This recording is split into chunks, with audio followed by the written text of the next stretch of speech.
Le langage chez l'homme. Le langage, la culture et la société. Approche circulaire du langage.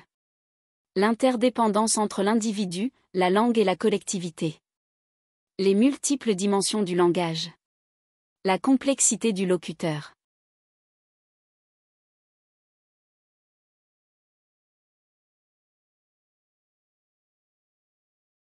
Le langage, en tant qu'outil de communication, est un élément fondamental qui structure la culture et la société.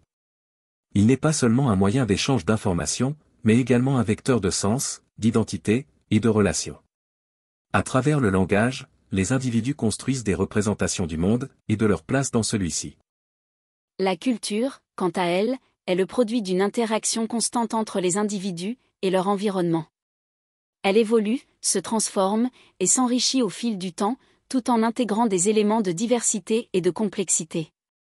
La société se construit ainsi sur ses fondations culturelles, où les valeurs, les croyances, et les pratiques, sont en perpétuelle négociation.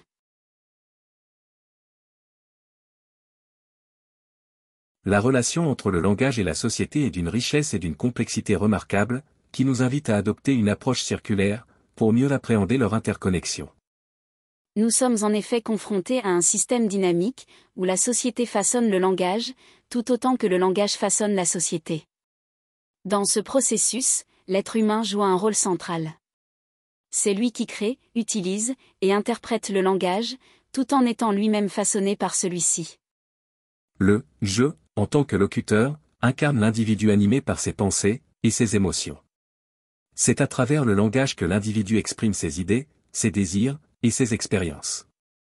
Toutefois, cette expression n'est pas simplement le résultat d'un acte volontaire, mais également le produit d'un système linguistique, le « ça », qui fonctionne comme une machine complexe. Ce dernier ne se limite pas à un ensemble de règles et de structures, il intègre des conventions sociales, des références culturelles, et des usages historiques.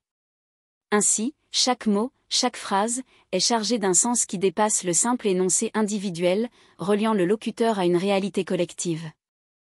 Parallèlement, le « on » représente l'être socioculturel, l'ensemble des normes, des valeurs, et des croyances, qui structurent la vie en société. Le langage, dans ce cadre, devient le vecteur par lequel ces éléments collectifs sont transmis, reproduits, et parfois transformés.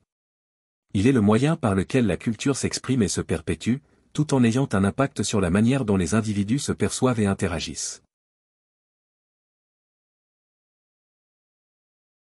Cette dynamique souligne que chaque énoncé peut être appréhendé sous différents angles. D'un côté, il est subjectif, car il reflète l'expérience personnelle et la perspective unique de celui qui parle. Chaque énoncé est teinté par les émotions, les réflexions, et le vécu du locuteur.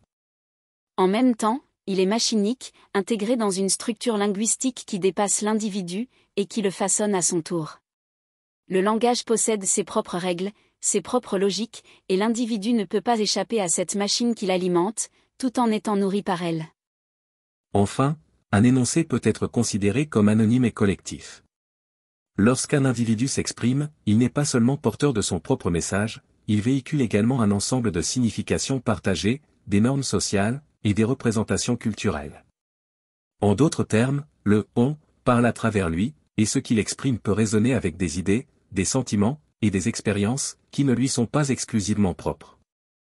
Face à cette multiplicité, la question se pose, est-ce que je parle réellement, ou est-ce que « ça » parle en moi, ou encore « on » parle par moi? Cette interrogation met en lumière la complexité de l'acte de parler, et de l'acte de penser. Les dimensions du « je », du « ça » et du « on » ne sont pas simplement en opposition, mais coexistent, et interagissent dans le langage. Elles se nourrissent les unes des autres, participant à un processus continu de création, et de reproduction du sens. En somme, cette vision circulaire de la relation entre le langage, l'individu, et la société, nous rappelle que notre manière de penser et de nous exprimer, est profondément enracinée dans un contexte socioculturel. L'acte de langage est un acte vivant, une danse entre le personnel et le collectif, le conscient et le machinique. Reconnaître cette dynamique, nous permet de mieux comprendre comment nous nous construisons en tant qu'individus, au sein d'un tissu social, et comment, à travers le langage, nous participons à la création d'une réalité qui nous dépasse.